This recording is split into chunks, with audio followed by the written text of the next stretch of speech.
Podeis assentar.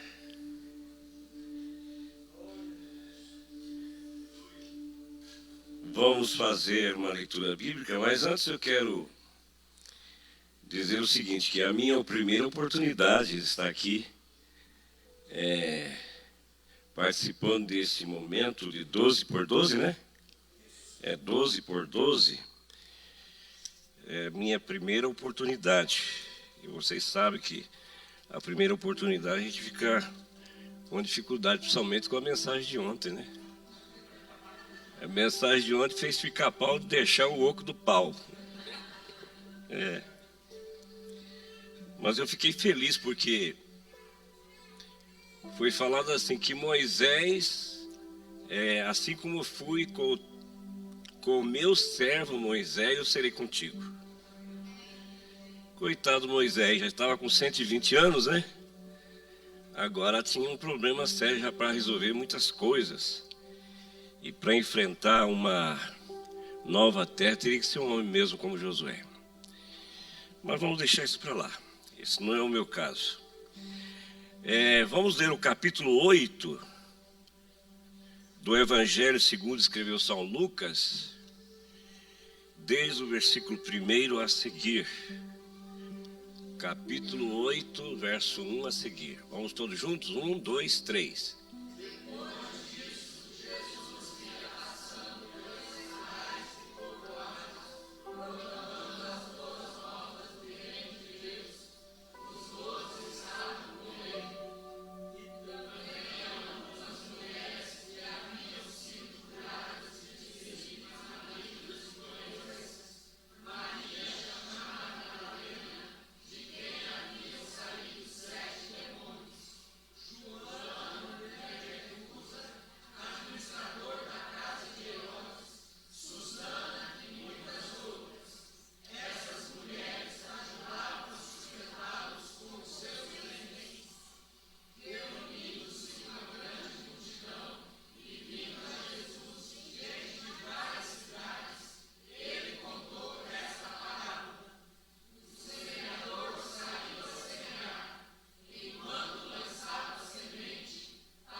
Mais um versículo. Mais um versículo. Seus discípulos perguntaram o que significava aquela parábola. Amém.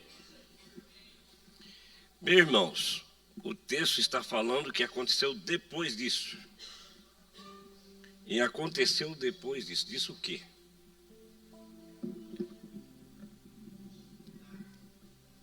Depois de tantos outros milagres que aconteceu,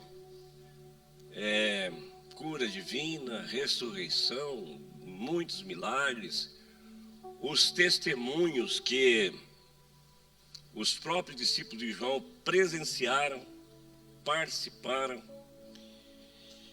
e isso foi um ponto muito alto dos dias de Jesus.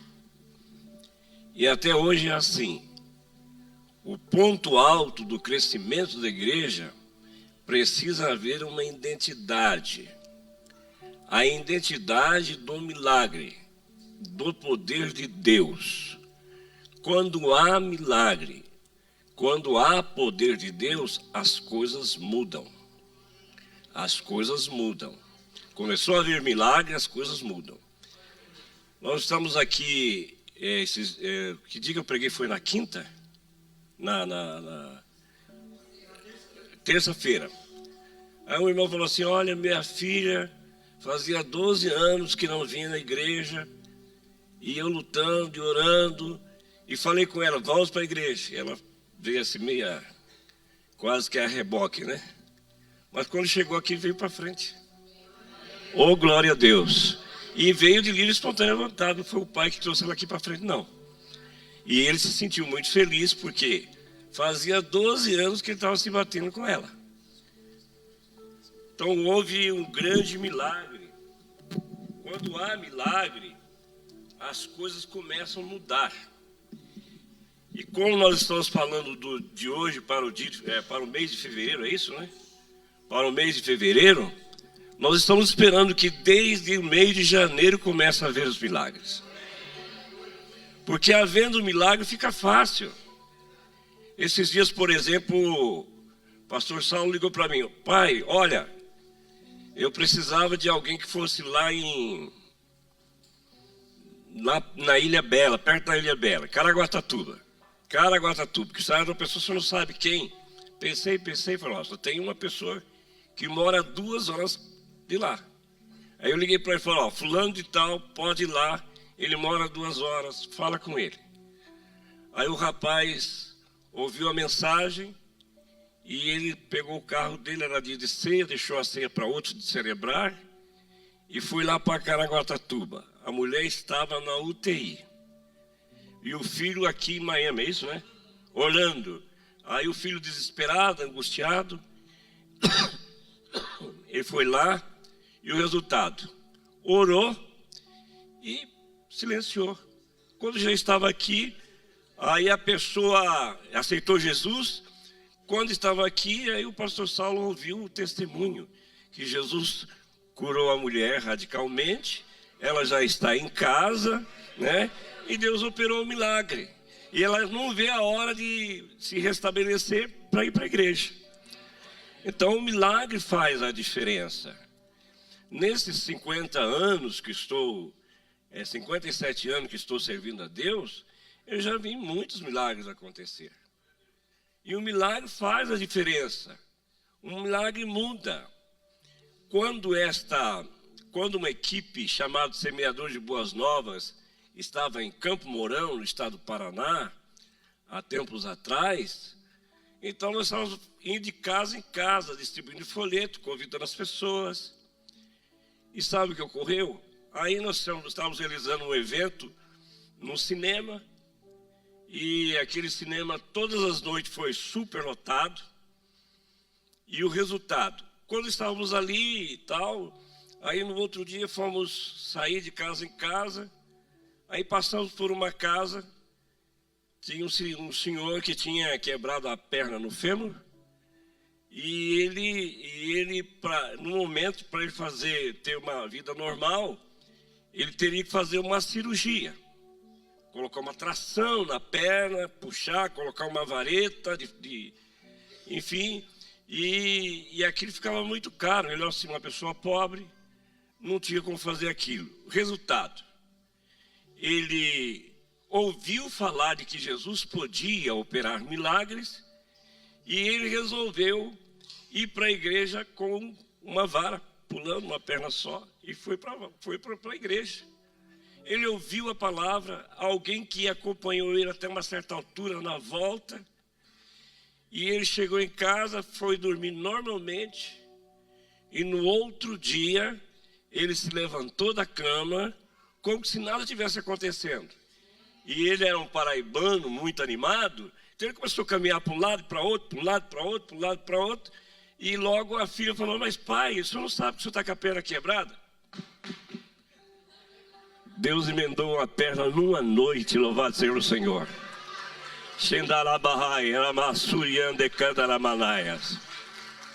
A mesma campanha Semeadores passou numa cidade chamada Irati, que está a 100 quilômetros de Guarapuava. E nós realizamos aquela campanha ali, muita gente se reuniu, e foi uma bênção, uma maravilha. E lá havia um cidadão que ele tinha sido cometido de lepra. E ele estava pesando aproximadamente 45 quilos. A carne dele, quando colocava a roupa sobre ele, a carne saía junto com a roupa.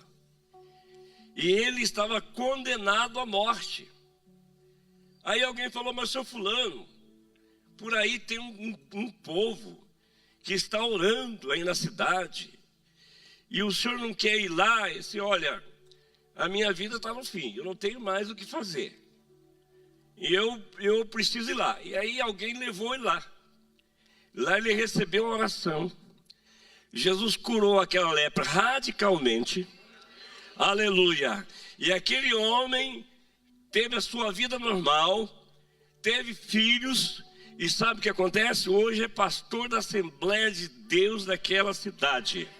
Louvado seja o nome do Senhor. Além de tudo isso, a campanha Boas Novas passou num bairro muito perigoso, chamado Vila São João. Naquele dia ficou fundado uma igreja que existe até hoje lá no bairro São João, e naquele mês da campanha salvou 45 pessoas para Jesus. Louvado seja o nome do Senhor. Por essa razão, os milagres precisam acontecer. Eu sei que é muito bonito, as apresentações aqui é fabulosa. Nós não temos essas apresentações lá em Guarapau, viu? Lá temos um pouquinho abaixo, mas aqui é fantástico. Todo mundo, quero ouvir lá, quero assistir. Eu sei que isso é importante, mas o mais importante é a operação de Deus no meio do seu povo. E eu sei que isso também já tem acontecido aqui. Eu sei que tem acontecido aqui. Eu sou testemunha disso. Quantos milagres. E às vezes milagres tão atual, daquilo que ocorreu aqui, ali, lá. E eu posso dizer dos milagres que aconteceu até na fundação desta obra. Porque na fundação desta obra não foi tão simples assim como vocês imaginam. Hoje está fácil a coisa. Aí chega aqui, há tantas pessoas que são beneficiadas pela própria obra em si. Quantas pessoas que são beneficiadas? Por várias razões. Vamos deixar de citar essas razões. Mas houve muitos milagres até para a implantação dessa obra. Gente, primeiro porque o dólar na época era 4 e uns quebrados para cima. E na época nós estávamos passando uma crise muito grande. A igreja não tinha comprado ainda a ideia da obra missionária. E aí o que tinha que acontecer? Nós tínhamos que investir do bolso. Investir do bolso. E investimos muito. Para a nossa circunstância, nós investimos muito, fizemos o máximo que podia. Mas Deus, nesse momento, houve muitas, além das ameaças, houve também os milagres, louvado seja o Senhor. Os milagres até porque queria excluir o pastor Antônio Domingos, porque estava realizando uma obra missionária. Isso vocês não sabem, né? Mas eu pude enfrentar tudo isso porque, primeira coisa, a convicção que estava dentro de mim. Falei, eu não vou desistir, a menos que se prove que isso é pecado.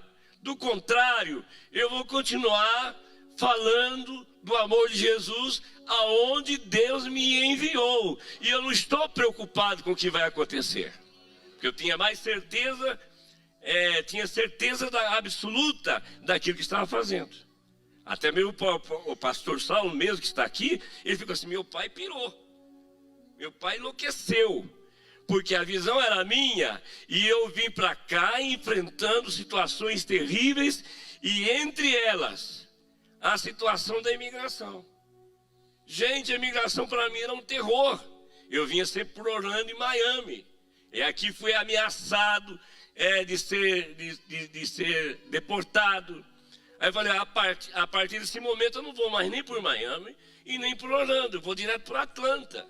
Porque se Deus está no negócio, Ele vai me guardar, Ele vai me abençoar, Ele vai me ajudar. E comecei a vir por aqui. Sabe o que Deus fez? Deus usou uma brasileira que estava aqui há muitos anos, que era intérprete lá da imigração, né?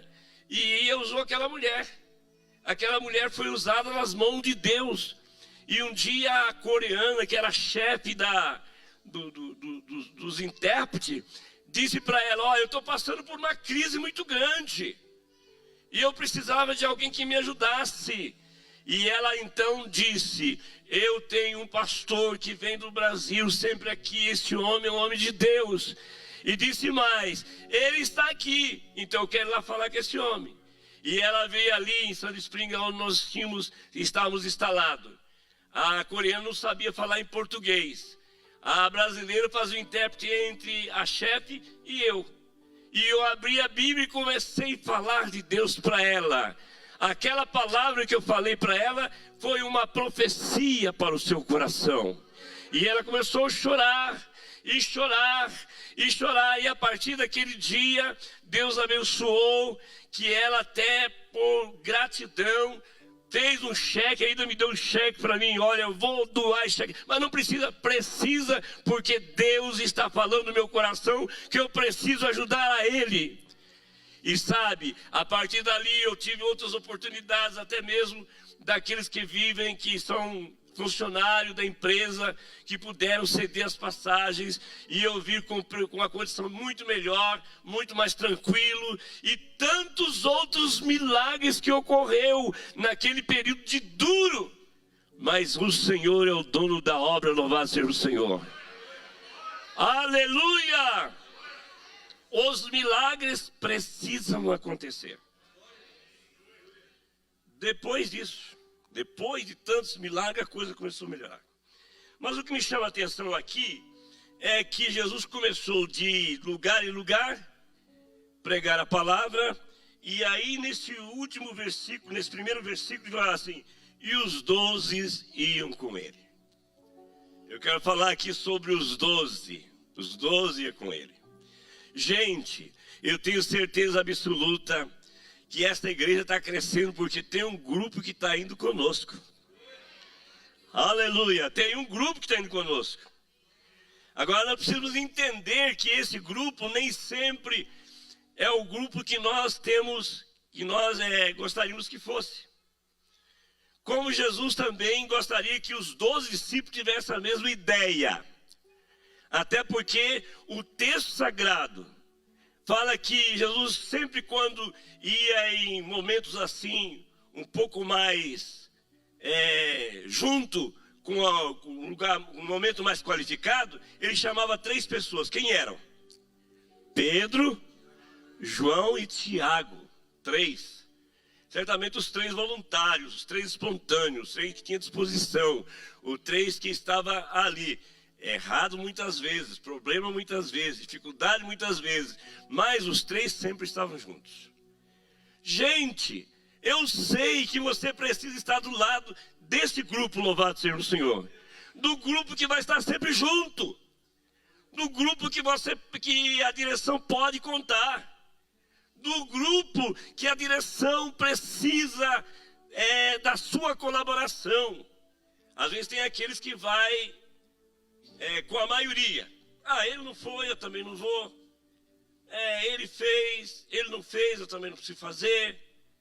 Olha, eu não tenho tempo. Olha, eu estou trabalhando. Se você está trabalhando, e os outros? Está de que jeito? Braço cruzado? Se você está trabalhando, e os outros? Está de braço cruzado? Não. Todo mundo está trabalhando. E Deus não quer preguiçoso na sua obra. Deus quer alguém que esteja trabalhando, louvado seja o Senhor. Eu nunca vi na Bíblia Deus chamar preguiçoso. Até por sinal, eu gostaria que o Márcio me contasse, explicasse isso para mim. Falasse para alguém aí, os preguiçosos que Deus chamou. Gente, Deus está atrás de gente trabalhadora, esforçada, pronta, disposta. Se o pastor mandar, eu vou. Se não mandar, eu vou do mesmo jeito. Se ele me ordenar, eu quero colaborar. E se não ordenar, eu quero colaborar do mesmo jeito. O espaço para você sempre vai ter. Aleluia! Agora você sabe que no meio dos 12 tinha traidor.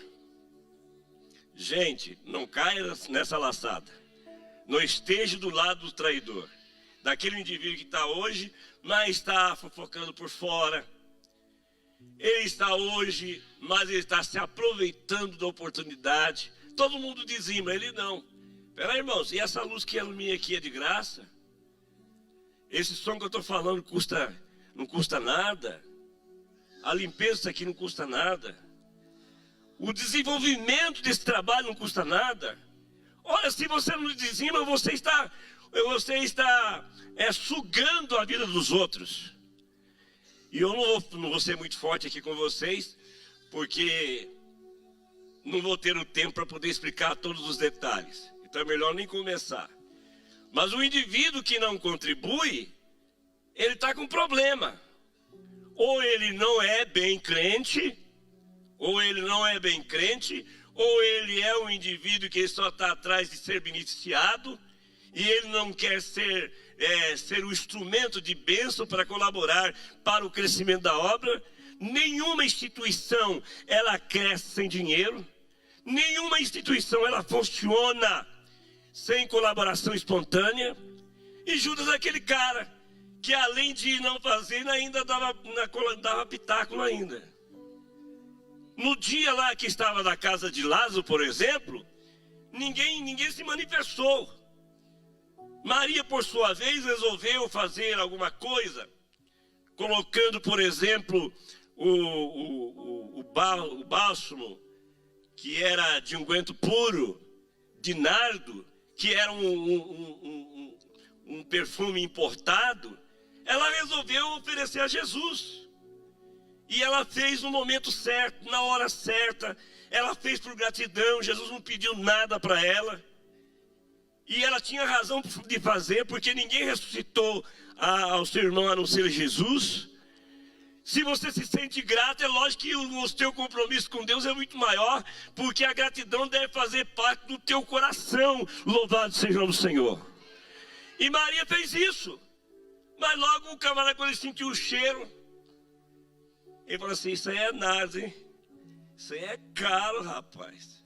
Essa mulher está aguardando tudo isso meio escondidinha aí, agora chega Jesus aqui e coloca isso sobre Jesus. Isso não contando, porque Jesus chegou com os 12 discípulos 6 dias antes da Páscoa.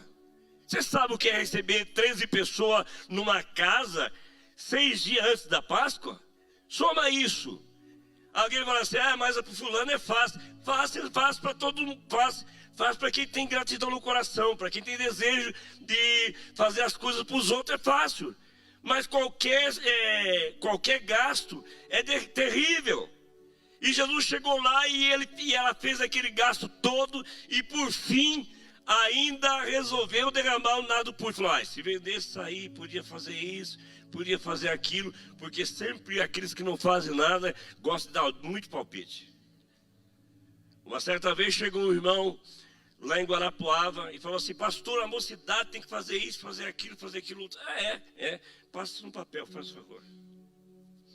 Aí ele passou no papel, veio com um catatal desse tamanho assim. Eu olhei, olhado. Isso aqui é o que você imagina fazer? Então tá aqui, coloque em prática. Até hoje o cara não apareceu para falar nada. Porque o indivíduo gosta de dar palpite numa coisa que ele não faz. Quando o indivíduo, ele às vezes não fala, mas ele faz. Aí este evento deve ser, às vezes, honrado e respeitado. Louvado seja o nome do Senhor. Portanto, os 12 discípulos poderiam dizer aqui sobre o Judas, que acabou traindo, acabou deixando, acabou vendendo. E acontece isso, às vezes o camarada é beneficiado por todos os lados. Quando ele sai daqui, ele vai falar mal da igreja. A igreja não beneficiou em nada, a igreja não fez isso, a igreja não fez aquilo, a igreja não fez aquilo outro. Um pano grande, branco, cheio de obra, mas tem uma pintinha preta. Ele só pensa de mostrar o erro, a coisa negativa que qualquer entidade tem, que qualquer igreja tem. Se você pensa de uma igreja perfeita, não é esta a tua igreja, porque a igreja perfeita é só quando entrarmos no céu. E se você entrar numa igreja perfeita, você vai estragar ela. Você vai estragar ela se você entrar numa igreja perfeita, porque você é imperfeito. Agora nós temos que lutar pela perfeição, cada dia, cada momento, dando a nossa participação voluntária. Louvado seja o nome do Senhor. E nós vamos deixar o restante de tantas outras coisas que estão aqui. Isso não vou contar do indivíduo que às vezes quer cooperar, mas não lê Bíblia, não ora, não busca Deus, não contribui. O Filipe, por exemplo, falou assim: mas... E Jesus está falando: olha, na casa do meu pai há muitas moradas. Assim. Ele falou: mas o senhor vai, mas mostra o caminho. Mostra o caminho. Você está aqui há tanto tempo comigo, não sabe disso ainda? Tem gente que às vezes está 10 anos, 15 anos, 20 anos num lugar e tem muitas coisas que eles dizem, mas eu não sabia. Somente o dia da ceia. Mas eu não sabia que hoje era dia da ceia. Todo dia avisa, no Nil avisa, todo dia avisa. Mas eu não sabia que ia ter esse movimento. Mas eu não... Peraí. É um camarada que está na igreja, mas está desapercebido de tudo. E nesse mês de fevereiro, com certeza, Deus vai dar oportunidade de termos alguém animado, pronto, disposto, e que não vai estar ao lado da direção só para ser um peso, como aquele pastor, né? Como aquele pastor que resolveu puxar uma carroça e falou para os cooperadores: nos ajuda a puxar essa carroça, tirar daquele lugar para aquele lugar. Aí pegou no varal da carroça e falou: vocês empurram aí atrás que eu vou direcionar a carroça. Então tá bom. Aí o pastor começou a puxar, daí a pouco começou a pesar a carroça. Sabe quando você conhece? Estava tudo em cima da carroça. Tudo em cima da carroça. Tem gente que às vezes ele nem puxa a carroça e às vezes quer pular em cima da carroça. Gente, vamos ter cuidado para nos ajudar bastante. Mas eu queria falar um pouquinho, os minutos que me faltam, ainda sobre alguma coisa que ocorre nesse caso aqui. No versículo, por exemplo, 2, né? Diz assim que algumas mulheres, e entre elas destaca 3, que elas cooperavam com seus bens. Gente, eu quero falar um pouco sobre as mulheres, viu? Quantas mulheres tem aqui hoje? Porque eu não estou enxergando muito bem, mas eu queria ver vocês ficarem em pé. Deixa eu ver lá. Tem bastante mulher. Dá para mim falar alguma coisa sobre vocês. Tem muita gente que às vezes ele até critica a mulher, despreza a mulher, não respeita a mulher. E para o mundo lá fora existe até o feminicídio, né? Tem mulheres que sofrem, apanham e acabam perdendo a vida. Mas a mulher foi o maior presente que Deus deu ao homem.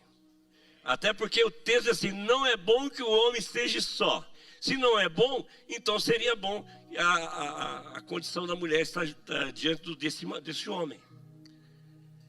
A bondade de Deus veio em relação à mulher. Eu não vou dar aqui muitos detalhes sobre isso, mas eu quero falar sobre as mulheres que servem na igreja. Gente, as mulheres são muito importantes na casa do Senhor. Eu quero que vocês me digam para mim, quando vocês veem uma árvore bonita, até frutífera, ou muito florida, como é que vocês olham essa árvore? Vocês olham da raiz para baixo ou da raiz para cima? Como é que vocês olham? Da raiz para cima. Lógico, você não olhou uma árvore, você vai olhar da raiz para cima, nunca vai olhar da raiz para baixo. Porque a raiz para baixo não tem visão. É importante saber que a árvore só é bonita, ela só é frutífera, ela só é destacável, porque existe raízes sustentando esta árvore. Ao momento que essas raízes não forem eficientes, essa árvore acaba morrendo.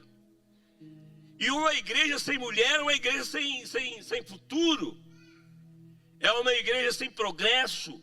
Como eu ouvi falar aqui de adolescentes, de crianças e de jovens. Uma igreja que está em pleno crescimento.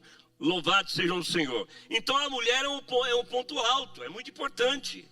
E nós encontramos que o mundo só procriou porque houve mulher. Mulher é como um jardim, como um jardim florido. Um jardim que não tem mulher é como um jardim que não tem flores. Aleluia, glória seja dada ao Senhor. E eu preciso valorizar muito as mulheres, porque as mulheres fazem parte do crescimento da igreja do Senhor Jesus Cristo. Louvado seja o Senhor. Mas a mulher pecou, sim, mas e o que tem a ver com isso? Mas elas também recuperaram. Houve lá em Gênesis um problema com a mulher? Houve. Mas e lá no Calvário? Quem é que estava no pé da cruz? Quem é que estava no pé da cruz? Quem é que ouviu a primeira mensagem de ressurreição? Quem é que ouviu a primeira mensagem de ressurreição? Quem é que foi enviado primeiramente? Foi as mulheres, louvado seja o Senhor. É interessante que as mulheres fazem parte desse crescimento importante, maravilhoso, grandioso, extraordinário. E eu gostaria de dizer de algum destaque de algumas mulheres. Até por sinal, se tiver alguma solteirona aqui, não desanima, gente. Se lembre de Rebeca. E não pare de trabalhar também. Rebeca estava trabalhando lá no poço. Porque não é só a samaritana que estava lá no poço. Rebeca também estava pegando água e tal.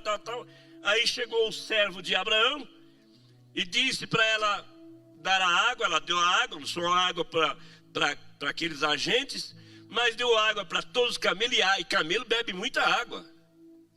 E ela foi cuidadosa, a irmã de Labão, né? A filha de Naor. E o resultado, ela não sabia que atrás de todo aquele serviço voluntário e espontâneo estava a bênção dela. Porque no momento quando terminou tudo aquilo, disse assim: quem é você? Sou fulano de tal. E onde que você mora? Em tal lugar. Então nós queremos ir lá na tua casa. E lá estava sendo preparado um noivo para Rebeca. O noivo não era de perto, o noivo era de longe. E o noivo não era qualquer noivo, era noivo filho da promessa. E esse noivo não era pobre, era um noivo rico, porque mandou muitos bens para sua noiva, mesmo que não a conhecesse, mas mandou muitos bens. E sabe, você que está esperando um noivo na igreja que não tem, mas Deus pode mandar de longe esse noivo. Viu? De longe para você. Então não desanima. Agora não fique em casa com o cabelo parecendo um arapuá, com preguiça. Viu? Às vezes leva uma semana para tomar banho.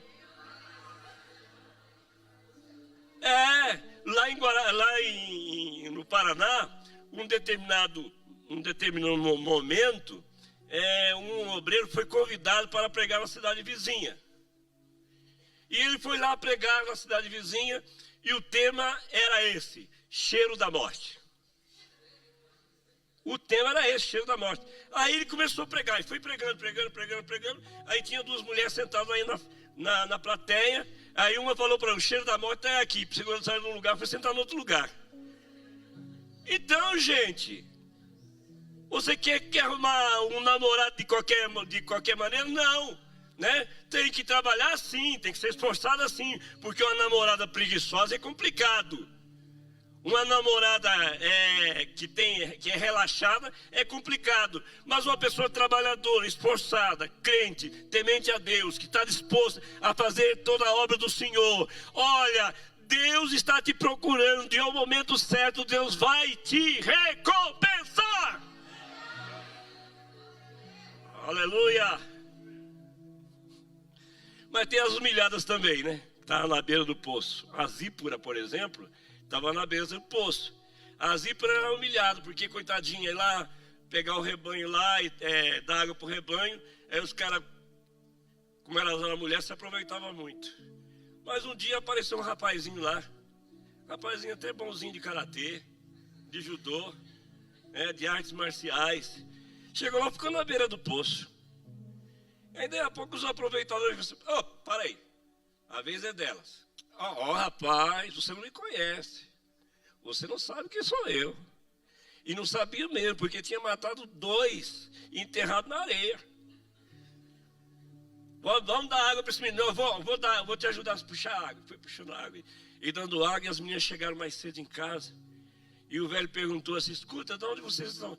Como é que vocês chegaram mais cedo? É que apareceu um rapaz lá, rapaz até bem forte, rapaz bem disposto, e ele enfrentou a meninada lá, e nós conseguimos, ele nos ajudou a trazer. Então, mas por que você não trouxe esse rapaz para cá? Você conhece ele? Não, ele estava lá, então vai atrás dele. Aí levou ele para casa, e ele recebeu todo o carinho, e mais tarde esse rapaz tornou-se sogro desse senhor, e casou com essa menina chamada Zípora e tornou-se o maior legislador de Israel, chamado Moisés. Louvado seja o Senhor. Deus tem coisas assim. Você está sendo humilhada, Deus pode levantar alguém para te defender. Ah, o cara só se aproveita de mim porque eu sou mulher. Não, você é mulher, mas você tem um Deus que é o Senhor da tua vida. Vai chegar um momento que alguém vai comprar a tua briga. Deus vai comprar a tua humilhação. Deus não vai aceitar você continuar sendo humilhada desde que você teme ao Senhor. Eu estou animado. As mulheres não estão, não. Então, e elas sempre foram bem. Graças a Deus, as mulheres sempre foram bem. Eu gostaria de dizer de 3 mulheres importantes. Essas mulheres que foram muito bem. Uma delas chama-se Débora. Você pensa, pastor, mas eu estou nesse país, eu vim de lá, eu não tenho tempo. Vai estudar, menina. Vai estudar. Mulher precisa estudar mais do que o homem, sabe? Porque tem hora que o homem tem que saber que a mulher tem identidade. Ela não tem só identidade, ela tem mais do que isso. Ela tem... faltou uma palavra nesse momento. Mas isso é por causa dos 50 anos para cima. A mulher ela tem que ter a sua vida própria. Ela tem que ter a sua vida própria. Ela tem que estudar mais do que o homem. Por quê? Porque há momentos da vida que ela tem que tomar a frente. Por várias razões. Por circunstância dos filhos, por circunstância do país, por circunstância de doença, de acidente, de 1000 coisas. E se ela não tem uma outra atividade, ela é uma pessoa que vive numa simplicidade, não tem profissão, não é estudada, não tem capacidade para nada, ela vai sofrer. Lá mesmo em Guarapava morreu um cidadão, deixou a mulher com a aposentadoria de um piso, 4 filhos em casa. Como é que vai fazer agora? Ela era dependente de tudo, não sabia nem ir num banco, não sabia fazer nada. Gente, você precisa ter a tua dependência, sabe? E Débora foi uma mulher que foi juíza na sua época. Ela conquistou a popularidade de tal maneira que o rei falou assim: olha, estamos indo para a guerra, mas eu não quero ir, Débora, sem você. Ela falou: bom, eu posso até ir com você, mas tem uma coisa, você vai perder a honra. Eu falei: não estou preocupado com a honra, estou preocupado com a vitória na guerra. E tem gente que está preocupado com honra. Nós não estamos preocupados com honra, estamos preocupados que a igreja cresça. E ela cresça, e ela cresça. Se ela crescer através de um homem, glória a Deus. Mas se não crescer e as mulheres enfrentarem, é isso que nós vamos glorificar o Senhor. Vamos adorar o Senhor, vamos louvar o Senhor. A posição feminina precisa ser marcada.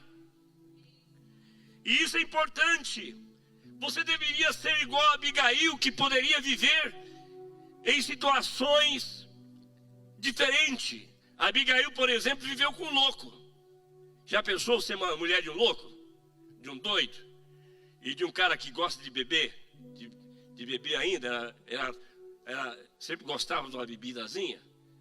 Nabal era um cara louco. E ela conseguiu viver nesse meio. Ela resolvia o problema, ela solucionava o problema, ela descobriu a forma de resolver, de trabalhar com esse doido. E ela conseguiu viver bem com ele. Tem gente que não consegue nem viver com o educado, nem com o indivíduo que é manso, tranquilo. Às vezes fica criando casos onde não tem. Abigail não. Abigail, ela foi em frente. Ela conseguiu viver nesse meio. E quando foi um dia, Davi estava na região da sua fazenda. E Davi estava passando por uma crise, mandou alguém lá buscar comida. E quando foi falar com ele, na época da tosa dos animais, o doido falou assim: ó, rapaz, aqui não tem comida para vagabundo não. E criou caso com os valentes de Davi. E Davi disse: eu vou acabar, desde criança, a mulher matar todo mundo, porque esse camarada aqui, estamos sempre ajudando ele. Esse camarada não é serviçal, não é grato. E quando a Abigail soube disso, ela, pelo amor de Deus, como é que o camarada fala uma coisa dessa? Ela arrumou toda a comida sem o Nabal saber, e foi lá e levou a comida que ele precisava, e pediu para ele perdão, pediu para ele desculpa, pediu para ele clemência, e naquele dia Nabal e toda a sua família foi salva, louvado seja o Senhor. Quando a Abigail voltou para casa, que esperou o Nabal ficar no seu juízo, aí a Abigail contou a história para ele. Falou: fulano, você quase acabou com a nossa vida. E sabe o que aconteceu com Nabal? Nabal ficou igual uma pedra, porque ele não acreditou o mal que ele ia produzir para ele e para toda a sua família. E quando Nabal morreu, o Davi não era muito bobo, né? Falou assim: eu quero essa mulher para ser minha mulher também. E mandou chamar ela. Ela foi viver num outro patamar. Ela saiu de viver com o louco para viver com um sábio, uma pessoa inteligente, uma pessoa capaz e uma pessoa que vivia em um reino, louvado seja o Senhor. Você, mulher, precisa aprender a viver em qualquer ambiente. Você deve ser igual aquele barco que tem lá na Amazônia. Eu estive na Amazônia anos atrás e eu fui lá no encontro das águas do São Limões com o Rio Negro, e eu vi muitas casas flutuantes. Aquelas casas que são construídas no meio do rio. Quando o rio abaixa, a casa abaixa. Quando o rio sobe, a casa sobe. Você deve aprender a viver em vários momentos da sua vida uma mulher inteligente, capaz, uma mulher que sabe respeitar o seu marido, sabe respeitar a igreja, sabe respeitar a direção, sabe criar os seus filhos, sabe dar atenção para os seus filhos em todas as faixas etárias e assim por diante. Portanto, é importante isso. E findando, nós gostaríamos de chamar a atenção de que as mulheres são muito importantes. São muito importantes. E neste momento, eu peço a vocês todos ficarem em pé, em nome do Senhor Jesus. A Esther foi a primeira mulher que pôde ter um momento de passarela, viu? A Esther foi uma mulher que se trajou bem, se arrumou bem. E se fosse outra, assim: não, meu Deus, eu nem vou, porque eu estou traumatizada, eu não tenho pai, eu não tenho mãe, e sei lá o quê. Nada disso. Ela foi, e no momento que Deus usou de maneira veemente, e o nome do Senhor foi altamente glorificado, porque na sua gestão, mais de 500 mil judeus foram salvos por uma mulher. Louvado seja o Senhor. Eu quero orar por você, e quero convidar o pastor Saulo aqui para fazer esta oração. Viu?